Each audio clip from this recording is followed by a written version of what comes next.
Halo semuanya, perkenalkan nama saya Helena Ina Prada Roman. Saya dari kelas 1B Akuntansi Manajerial. Jadi di sini saya akan membahas tentang topik 3 yang berjudul manajer. Jadi pembahasan kita yang pertama adalah tentang manajemen dan manajer. Jadi secara umum manajer berarti setiap orang yang mempunyai tanggung jawab atas bawahan dan sumber daya organisasi lainnya. Manajer juga dapat diklasifikasikan dengan dua cara. Yang pertama, menurut tingkatan dalam organisasi. Yang kedua, kegiatan-kegiatan organisasi untuk bertanggung jawab secara umum dan fungsional. Selanjutnya ada tingkatan manajemen. Jadi tingkatan manajemen dalam organisasi membagi manajer menjadi 3 golongan. Yang pertama, manajer lini pertama, yaitu memimpin dan membawahi tenaga-tenaga operasional. Yang kedua, manajer menengah, yaitu membawahi dan mengarahkan kegiatan manajer lini pertama.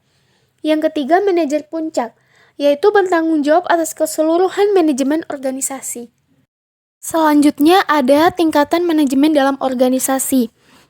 Tingkatan yang pertama adalah manajemen puncak yang bertanggung jawab kepada manajemen menengah, dan manajemen menengah bertanggung jawab kepada manajemen lini pertama, dan manajemen lini pertama bertanggung jawab kepada karyawan operasional atau non-manajerial. Selanjutnya ada perbedaan tingkatan manajemen, membedakan pula fungsi-fungsi manajemen yang dilaksanakan. Yang pertama ada manajemen administratif, yaitu berurusan dengan penetapan tujuan, perencanaan, penyusunan kepegawaian, dan pengawasan kegiatan-kegiatan yang terkoordinasi untuk mencapai tujuan. Selanjutnya ada manajemen operatif, yaitu mencakup kegiatan memotivasi, supervisi, dan komunikasi dengan para karyawan untuk mengarahkan mereka mencapai hasil-hasil yang efektif. Jadi semakin tinggi tingkatannya, mereka menjadi lebih banyak terlibat dengan manajemen administratif. Selanjutnya ada perbedaan manajer administratif dan operatif dalam melaksanakan fungsi-fungsi manajemen. Manajemen administratif itu adalah penentuan tujuan, perencanaan, pengorganisasian, penyusunan personalia, dan pengawasan. Sedangkan manajemen operatif itu adalah pengarahan dengan memotivasi, supervisi, dan komunikasi. Selanjutnya ada manajer fungsional dan umum. Atas dasar ruang lingkup kegiatan yang dikelola, manajer dapat diklasifikasikan sebagai 1. Manajer fungsional, yaitu mempunyai tanggung jawab satu kegiatan organisasi. Yang kedua, manajer umum, yaitu mengatur, mengawasi, dan bertanggung jawab atas satuan kerja keseluruhan atau yang mencakup beberapa kegiatan fungsional satuan kerja. Selanjutnya ada kegiatan-kegiatan manajer.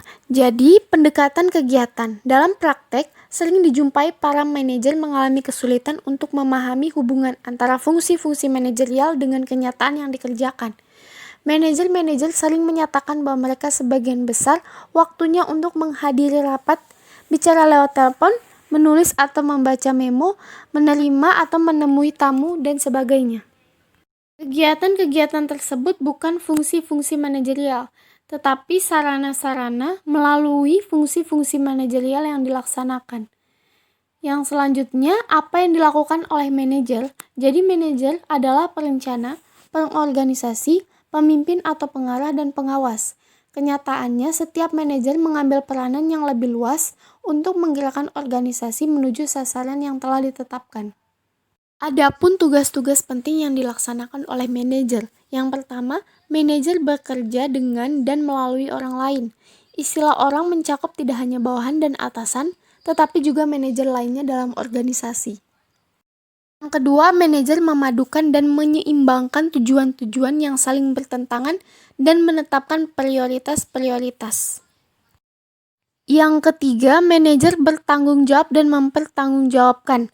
Manajer ditugaskan untuk mengelola pekerjaan-pekerjaan tertentu dengan sukses. Yang keempat, manajer harus berpikir secara analitis dan konseptual. Manajer harus mampu merinci dan memisah-misahkan suatu masalah, menganalisa dan mencari penyelesaian yang layak dengan akurat. Yang kelima, manajer adalah seorang mediator.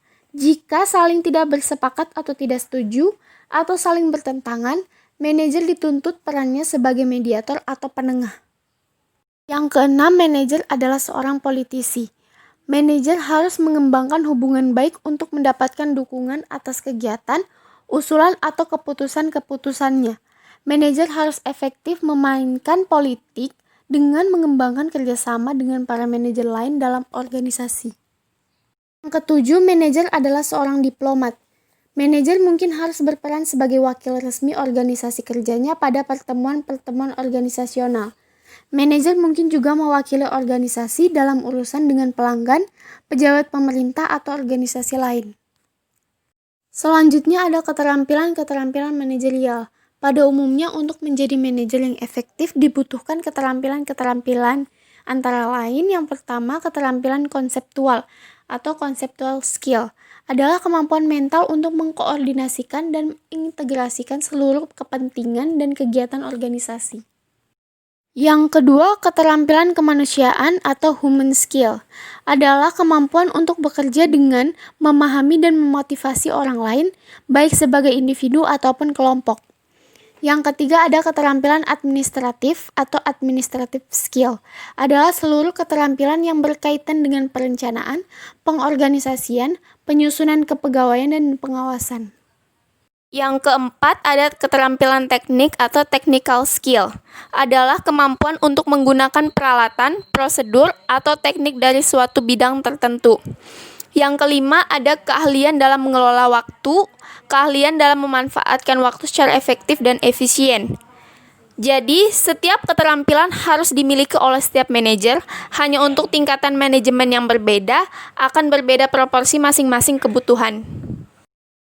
Sekian pembahasan saya tentang manajer, kurang dan lebihnya saya mohon maaf. Atas perhatiannya saya ucapkan terima kasih.